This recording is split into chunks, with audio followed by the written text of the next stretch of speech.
प्रकाश वोल्टीय या फोटोवोल्टिक सेलों के उपयोग से फोटोन यानी प्रकाश को विद्युत यानी वोल्टेज में बदला जाता है।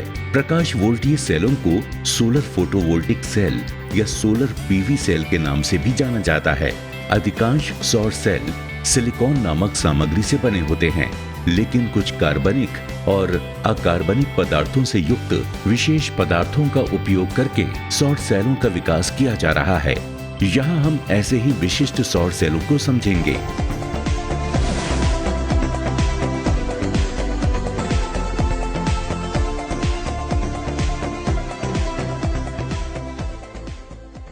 पिछले 3 दशकों में राष्ट्रीय प्रयोगशालाओं, विज्ञान प्रबंधकों और नव प्रवर्तकों ने सूर्य के प्रकाश को ऊर्जा में बदलने संबंधी महत्वपूर्ण कार्य किए हैं।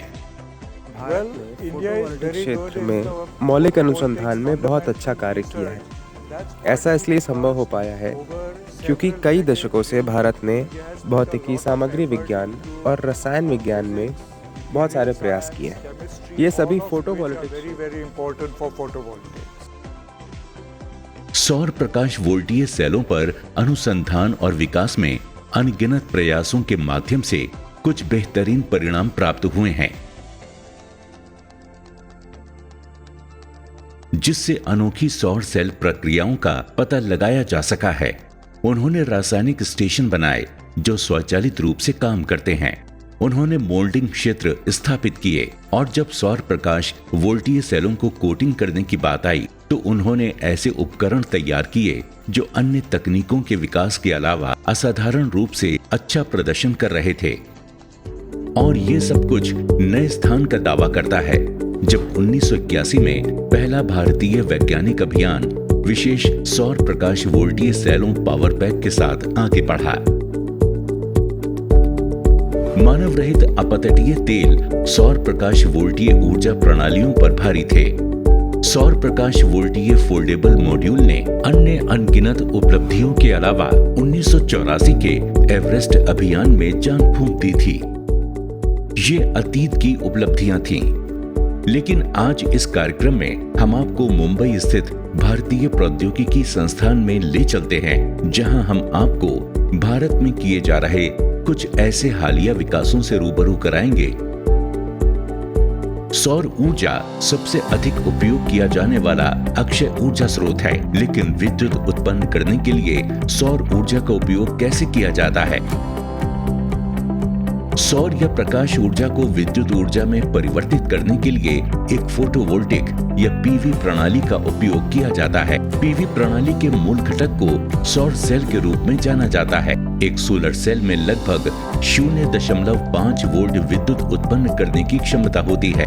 एक सौर पैनल या सौर मॉड्यूल वोल्टेज उत्पन्न करने के लिए श्रृंखला में जुड़े कई सौर सेलों का संयोजन होता है। श्रृंखला में जुड़े सौर पैनलों के संयोजन को सौर एरे के रूप में जाना जाता है और इसका उपयोग आवश्यक करंट और वोल्टेज प्राप्त करने के लिए किया जा सकता है। सौर सेल कैसे काम करता है? असल में सूर्य के प्रकाश से संपर्क में आने पर विद्युत का उत्पादन फोटोवोल्टिक प्रभाव के रूप में जाना जाता है। प्रकाश वोल्टीय प्रभाव को पहली बार 1839 में एक फ्रांसीसी भौतिक विज्ञानी एडमंड बेकरेल द्वारा नोट किया गया था, जिन्होंने पाया कि कुछ सामग्री प्रकाश के संपर्क में आने पर थोड़ी मात्रा में विद्युत प्रवाह उत्पन्न करती है। 1905 में अल्बर्ट आइंस्टीन ने प्रकाश की प्रकृति और प्रकाश वैद्युत प्रभाव का वर्णन किया, जिस पर प्रकाश वोल्टीय तकनीक आधारित है, जिसके लिए उन्हें बाद में भौतिकी के नोबेल पुरस्कार से सम्मानित किया गया। सौर सेल मुख्य रूप से अर्धचालकों सिलिकॉन से बने होते हैं। इनमें 3 परतें शामिल होती हैं। शीर्ष परत, जिसे एन प्रकार की परत कहा जाता है, जो तुलनात्मक रूप से पतली होती है और इसमें इलेक्ट्रॉनों की उच्च सांद्रता होती है। निचली परत, जिसे पी प्रकार की परत कहा जाता है, इसमें छिद्रों की उच्च सांद्रता होती है। जंक्शन को NPN जंक्शन कहा जाता है। एन प्रकार की सामग्री के इलेक्ट्रॉन नकारात्मक आवेशित परत बनाते हुए पी क्षेत्र तक पहुंचने की कोशिश करते हैं। इसी तरह पी प्रकार के छेद एन क्षेत्र तक पहुंचने की कोशिश करते हैं। जिससे सकारात्मक आवेशित परत बनती है। दो परतों के बीच के इस क्षेत्र को अर्धचालक के अवक्षय क्षेत्र के रूप में जाना जाता है। प्रकाश शीर्ष पतली परत में प्रवेश करता है ताकि अवक्षय परत तक पहुंच सके। अवक्षय क्षेत्र में आवेश की कमी के कारण इसमें न्यूट्रल परमाणु होते हैं। जब सूर्य के प्रकाश से फोटोन अवक्षय परत से टकराते हैं तो न्यूट्रल परमाणु टूट जाते हैं। इससे टकराहट से न्यूट्रल परमाणुओं से निकलने वाले इलेक्ट्रॉन छिद्रों को पीछे छोड़ देते हैं और मुक्त आवेश छोड़ जाते हैं। ऊर्जा के नवीकरणीय स्रोतों के माध्यम से आत्मनिर्भर भारत के लक्ष्यों को प्राप्त करने के लिए भारत ऊर्जा क्षेत्र के कुछ हिस्सों को स्वच्छ और हरित ऊर्जा पावर हाउस में बदलकर कार्बन पदचिह्न को 30 से 35% तक कम करने के लिए प्रयासरत है। भारत 2016 से 2019 तक के वर्षों में चीन और अमेरिका के बाद सौर प्रकाश वोल्टीय की स्थापित क्षमता में तीसरे स्थान पर है।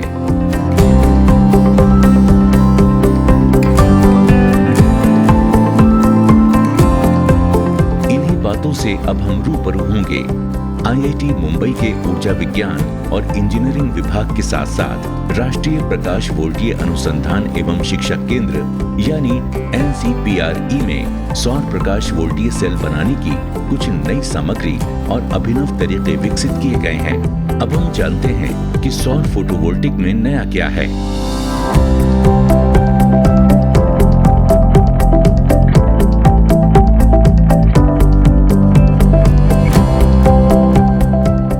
जब हम आईआईटी मुंबई में डॉक्टर शैबल सरकार के नेतृत्व में अनुसंधान समूह से मिले तो डॉक्टर नेहा परमाणु परत जमाव नामक तकनीक का उपयोग करके अभिनव लचीले सौर फोटोवोल्टिक सेलों को लंबे समय तक चलने और अधिक स्थिर बनाने के बेहतर तरीके खोजने का प्रयास कर रही थी। वो इसे एनकैप्सुलेशन कहना पसंद करती हैं। निर्वात पर कार्य करते हुए डॉक्टर रोजा उच्च वोल्टेज सौर प्रकाश वोल्टीय सेलों को लगभग एक साथ रखने के साथ ही काफी उच्च स्तरीय करंट संबंधी कार्य कर रही हैं। हालांकि वो उच्च वोल्टेज लेकिन कम धारा के सौर प्रकाश वोल्टीय सेल बनाने में भी सक्षम है, जिनका उपयोग कई विशेष अनुप्रयोगों में किया जा सकता है। और यहाँ आनंद सेल्विन एक ऐसे तरीके का पता लगाने के बहुत करीब पहुंचकर खुश थे जो हमें भविष्य में पारंपरिक सिलिकॉन के उपयोग के बिना केवल विशेष सॉल्यूशनों की मदद से सौर प्रकाश वोल्टीय सेलों के निर्माण को साकार कर सकते हैं।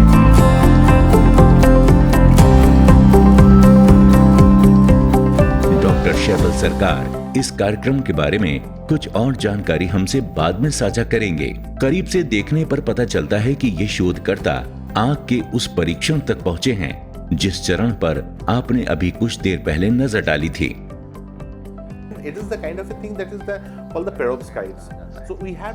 हमने इस प्रकार की पेरोसाइट सामग्री पर काम किया है। ये फोटोक्रोमिक नहीं बल्कि थर्मोक्रोमिक है। तापमान के क्रियाकलाप के रूप में ये रंग बदल सकता है। हम दशकों पुरानी सिलिकॉन प्रौद्योगिकी के साथ प्रतिस्पर्धा नहीं कर रहे हैं, लेकिन हम कुछ विशेष क्षेत्रों में जा रहे हैं जहां इस विशेष तकनीक की आवश्यकता है। इस प्रयोगशाला में हम जिस चीज की बात कर रहे हैं वो थर्मोक्रोमिक डिवाइसेस के बारे में है। जैसे ही तापमान 45 डिग्री होगा ये काला हो जाएगा, और ये काला हो जाता है तो ये प्रकाश को अवशोषित करता है। ग्रीन हाउस प्रभाव के कारण ये ठंडा हो जाएगा। हम इसे मूल रूप से समाप्त कर रहे होते हैं, और इतना ही नहीं, इनका उपयोग उन उपकरणों के रूप में उपयोग करने में सक्षम है जो विद्युत उत्पन्न कर सकते हैं। तो मान लीजिए कहीं उत्तरी भाग, उदाहरण के लिए कहें तो दिल्ली, राजस्थान या गुजरात, जहां गर्मियों में तापमान बहुत अधिक 40 से 52 डिग्री सेल्सियस तक चला जाता है और सीधी धूप के कारण ग्लासों का तापमान बहुत अधिक हो जाता है। इनका उपयोग एक प्रकार के एक्यूरेटेन के रूप में किया जा सकता है जो काला हो जाता है।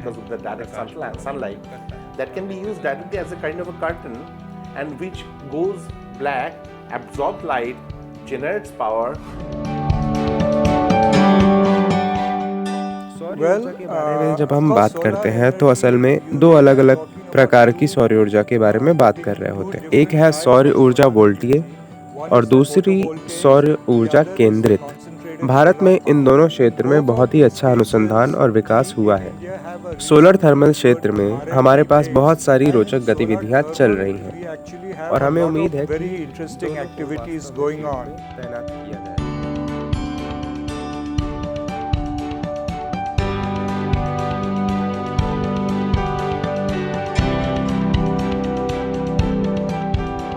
अंतरराष्ट्रीय ऊर्जा एजेंसी के अनुसार वैश्विक सौर रुझान सकारात्मक दिशा में बढ़ रहे हैं।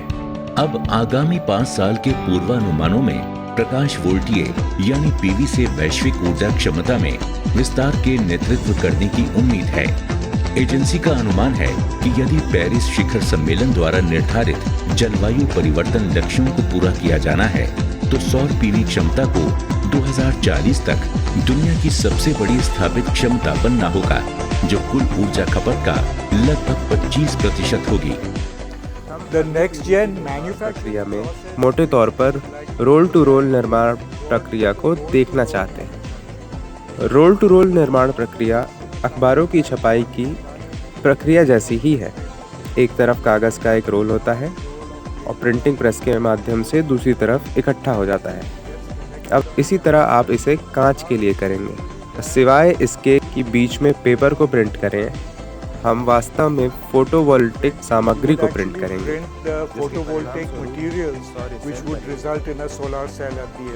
तकनीक बनाना चाहते हैं जो विश्वसनीय, स्थिर और पुनः उपयोगी के साथ साथ सस्ती भी हो।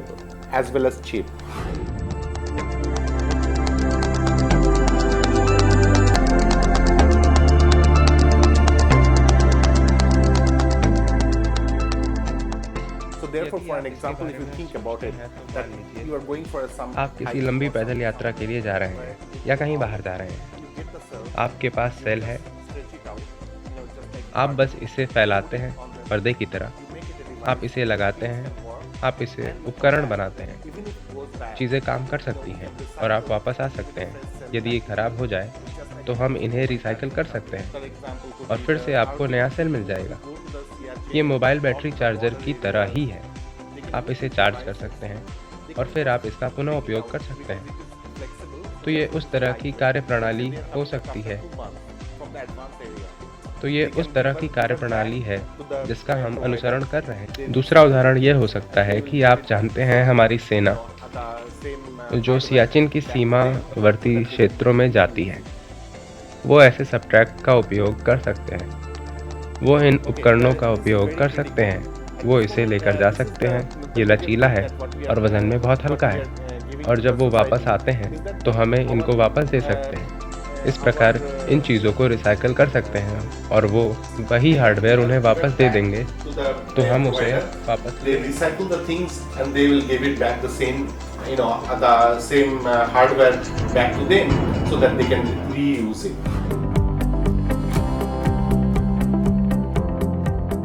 5000 घंटे एक लंबी अवधि लग सकते हैं, लेकिन शोध दल को आगे भी प्रयास करने से कोई नहीं रोक सकता है। डॉक्टर नेहा परमाणु परत निक्षेपण का उपयोग करते हुए एनकैप्सुलेशन पर काम कर रही हैं, जो पारंपरिक सिलिकॉन सौर सेलों के निर्माण के लिए आवश्यक महंगी मशीनों का उपयोग करके और 100 डिग्री से नीचे और कई वाष्प जमाव के उपयोग के बिना सेलों को बनाने के लिए प्रयासरत हैं। आज केवल विशिष्ट सॉल्यूशनों से सौर सेल बनाना संभव है। ये सोलर सेल को पेंट करने जैसा है, क्योंकि आप देख सकते हैं कि यहाँ सेल परमाणु दर परमाणु जमा हो रहे हैं। इससे सेल अधिक मजबूती से बैठते हैं और इसलिए अधिक समय तक चलते हैं। सॉल्यूशन प्रोसेसेबल सोलर सेल का मतलब होगा कि नए जमाने के लचीले सोलर प्रकाश वोल्टीय सेल के निर्माण के लिए विशिष्ट सॉल्यूशन कच्चा माल होगा। परमाणु परत निक्षेपण का अर्थ अनिवार्य रूप से एक प्रक्रिया द्वारा विभिन्न प्रकार की सामग्रियों की पतली फिल्मों का जमाव है। इस अनुक्रमिक रासायनिक प्रक्रिया में रिएक्शन साइकिल की संख्या फिल्म की मोटाई को निर्धारित करती है। ऐसा एक सामग्री की सटीक मोटाई और एक समान सतह को प्राप्त करने के लिए किया जाता है। ये विशेष रूप से डिजाइन किए गए परमाणु परत निक्षेपण रिएक्टर में होता है। रिएक्शन कक्ष में प्रवेश करने वाले प्रीकर्सर्स के साथ आरंभ होती है, जो सबस्ट्रेट के साथ प्रतिक्रिया करती है, जो कि बेस होता है। प्रत्येक रिएक्शन साइकिल के साथ एक पतली फिल्म जमा की जाती है। सिलिकॉन सबस्ट्रेट पर टाइटेनियम डाइऑक्साइड का जमाव इसका एक उदाहरण है। आमतौर पर आज तक परमाणु परत जमाव का उपयोग अकादमिक प्रयोगशालाओं में और ऊतक इंजीनियरिंग से लेकर सौर सेल निर्माण इकाइयों जैसे विभिन्न वाणिज्यिक उद्योगों में उपयोग किया जाता रहा है। We developed a technology है जहाँ सब कुछ 100 डिग्री सेल्सियस के नीचे बनाया जा सकता है। इसलिए हम दक्षता 21% तक बढ़ाने के लिए न केवल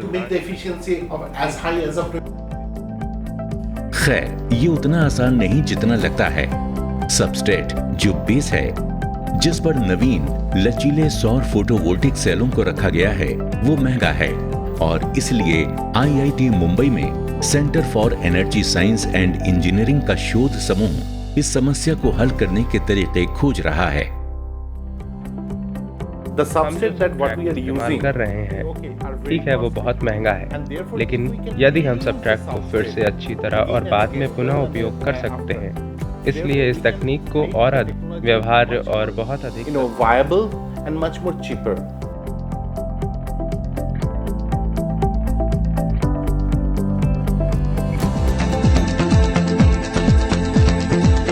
सॉल्यूशन का रहस्य सौर प्रकाश वोल्टीय सेलों को सस्ता, लचीला, पुनः प्रयोज्य और स्थिर बनाने का वादा रखता है। इसमें एक कार्बनिक और साथ ही अकार्बनिक घटकों का समन्वय होता है।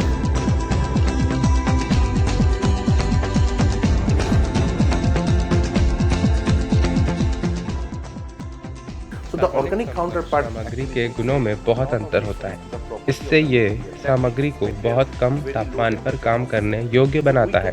तो हम ऐसे सौर सेल बना सकते हैं जो 100 डिग्री सेल्सियस से नीचे हैं, जिससे उत्पादन प्रक्रिया substantially cheaper. और ऐसा करने के लिए ऊर्जा के साथ साथ आवश्यक बुनियादी ढांचा भी बहुत कम होता है, जिसके परिणाम स्वरूप ऊर्जा भुगतान अवधि और धन वापसी अवधि भी कम होगी।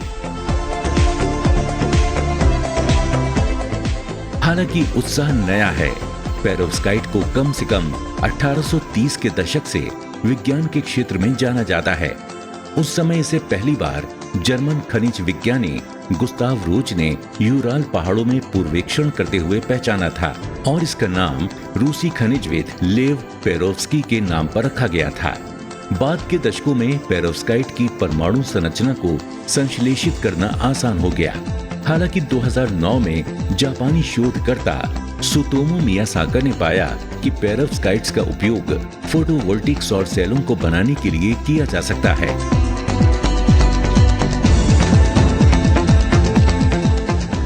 हालांकि इस सब में उज्ज्वल संभावनाएं मौजूद हैं। इस समय अन्य प्रौद्योगिकियों पर सिलिकॉन प्रभुत्व की जमीनी सच्चाई शायद ही बच सकती है।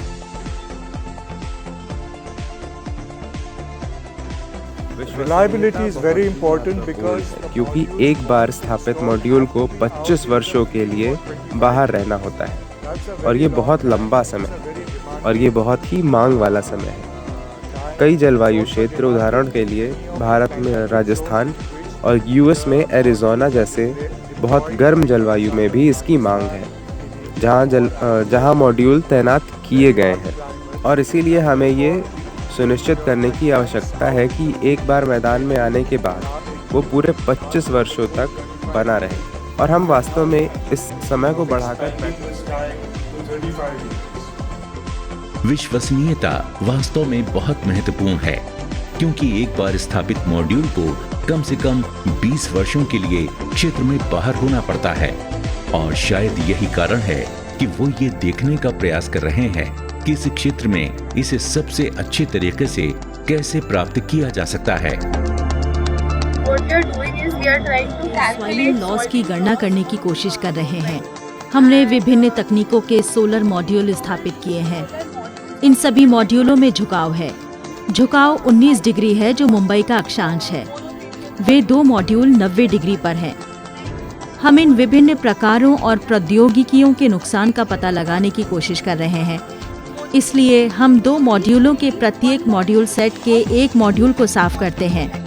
उनमें से एक को प्रतिदिन साफ किया जाता है और उनमें से एक को स्वेलिंग के लिए रखा जाता है। ये डेटा 1 मिनट के अंतराल में संग्रहित किया जाता है। हम जिस डेटा की गणना करते हैं वो power, voltage, solar radiation by the pyrometer which is there.